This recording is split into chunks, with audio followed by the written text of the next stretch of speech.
সকালবেলা আমার তুক্কা মানে দুটোর ভিডিওতে এভাবে লেগে যাবে আমি বুঝিনি বাইরে।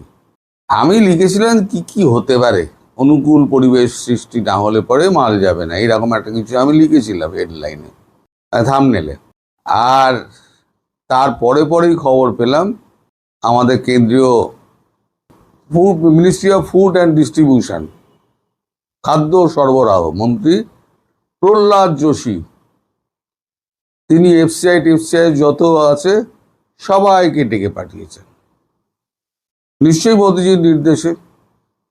গতকাল ওই ঘটনা ঘটেছে, শর্ত দিয়েছে, তো ওই শর্তের পরিপ্রেক্ষিতে এবার তো ভারতবর্ষ স্ক্রুটাইট মারবে। সকালবেলা আমি যে দুপুরবেলা ভিডিওটা করেছি সেটা আমার আন্দাজ মতো করেছিলাম যে আমি এদেরকে হাড়ে হাড়ে চিনি, এরা কি করতে পারে, কোন পথে এগোবে। তো এখন দেখলাম যে হাড়ে হাড়ে চিনাটা আমার ঠিক। আজকেই প্রহ্লাদ যোশী একেবারে সপরিষদ মিটিংয়ে বসে গেছে 2টোর সময়। এখন আলোচনা কি হচ্ছে তা তো আমি জানতে পারবো না, জানা সম্ভব নয়, এটা কাল পরশু জানা যাবে।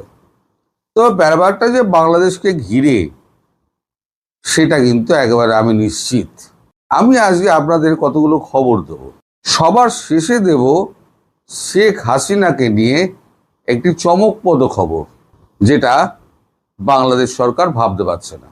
প্রথমে আসি, আমাদের কাগজ লিখেছে, আনন্দবাজার সর্বাধিক প্রচারিত বাংলা দৈনিক আনন্দবাজার লিখেছে 2টো শর্ত দিয়েছে। এই দেখুন আমি দিয়ে দিলাম, 2টো শর্ত দিয়েছে।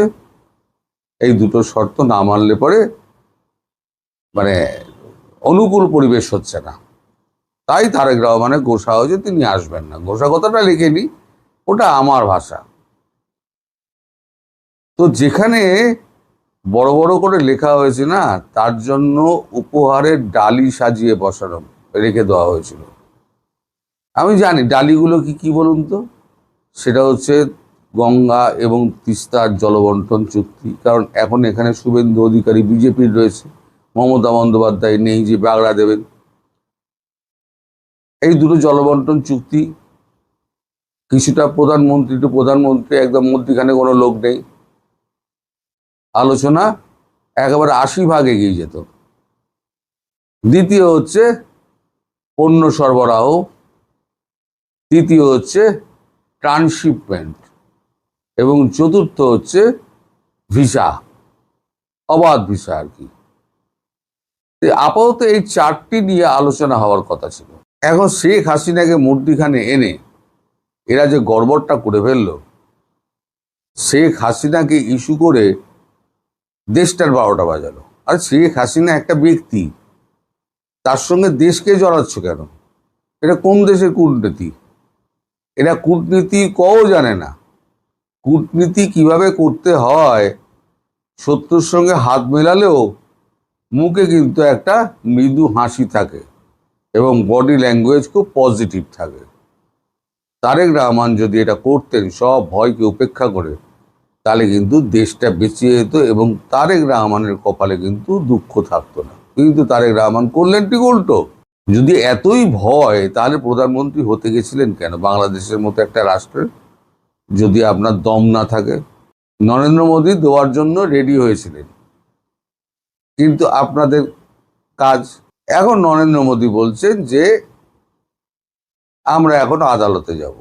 আদালতে মানে আমাদের সুপ্রিম কোর্টে গিয়ে আমরা তখন বলবো যে এই আমাদের এই নীতি বহির্ভূতভাবে আমাদের কোনো কাগজপত্র কিছুই পাঠায়নি, বিচার প্রক্রিয়া কিভাবে হয়েছে তা আমরা জানি না, রায়ের কপি আমাদের কাছে নেই, শুধু মুখে বলে দেওয়া হচ্ছে। এটা তো মুখে বলে, সব কাগজে কলমে কিছু করে না, শুধু মুখে বলে দেওয়া হচ্ছে। মুখে বলে দিয়ে আমাদেরকে বলা হচ্ছে যে শেখ হাসিনার প্রত্যাবর্তন চাই, প্রত্যর্পণ চাই। 2টো একই রকম ভাষা হয়ে যায়, গন্ডগোল হয়ে যায়। প্রত্যর্পণ চাই। তা ভারত ওটা নিয়ে কথা বলতো যদি তারেক রহমান ফেয়ার ইলেকশনের কথাটা বলতেন এবং আওয়ামী লীগের ওপরে যদি এই যে বিধিনিষেধ তার জারি হয়েছে, যেটা ইউনুস করে গেছিল এবং উনি একেবারে সরকারি ধাব্বা মেরে দিলেন, তার মানে ইউনূসের দেখানো পথে আপনি চলছেন। তাও ভারত নরম হতো, পরে দেখা যেত।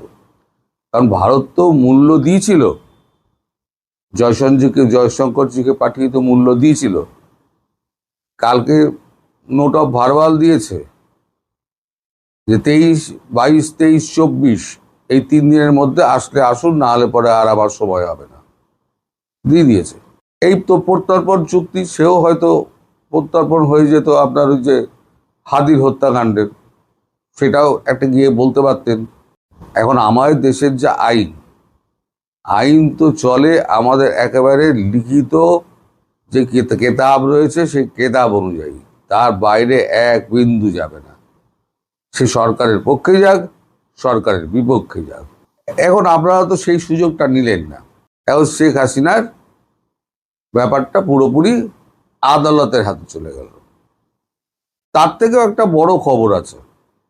বড় খবর হচ্ছে, শেখ হাসিনা একটি মামলা করেছিলেন ইন্টারন্যাশনাল কোর্ট অফ জাস্টিসে, যে মামলাটি এখন ভারতবর্ষ পরিচালনা করবে।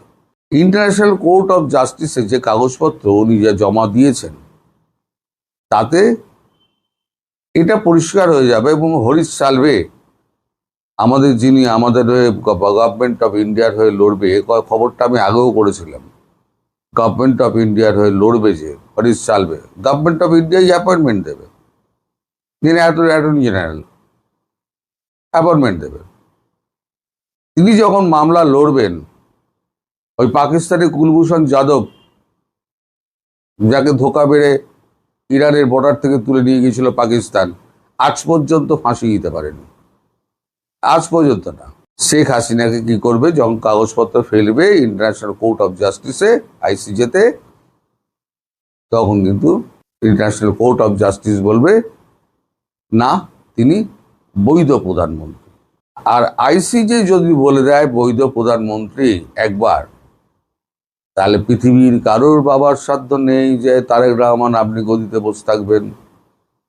আপনাকে গদিচ্যুত করতে ভারতবর্ষের 1 ঘন্টার বেশি কি 1 দিনের বেশি সময় লাগবে না। সুতরাং ডাবল অ্যাকশন হচ্ছে, দুটো ফ্রন্টে লড়া হবে। একটা হচ্ছে সুপ্রিম কোর্ট থেকে আমাদের রায় নিয়ে নেওয়া হবে, এবার যখনই আপনারা এই সমস্ত কথা বলবেন, আমরাও কোর্ট দেখিয়ে দেবো। আপনি কোর্ট দেখাচ্ছেন, আমিও কোর্ট দেখিয়ে দেবো। এবার আপনি আবার কোর্ট দেখাবেন, তো আমরা একবার আইসিজের এই রায় আপনাদের দেখিয়ে দেবো। আপনারা রায় দেখাননি, আপনার মুখে বলে যাচ্ছেন, আমরা রায়টাও দেখিয়ে দেবো।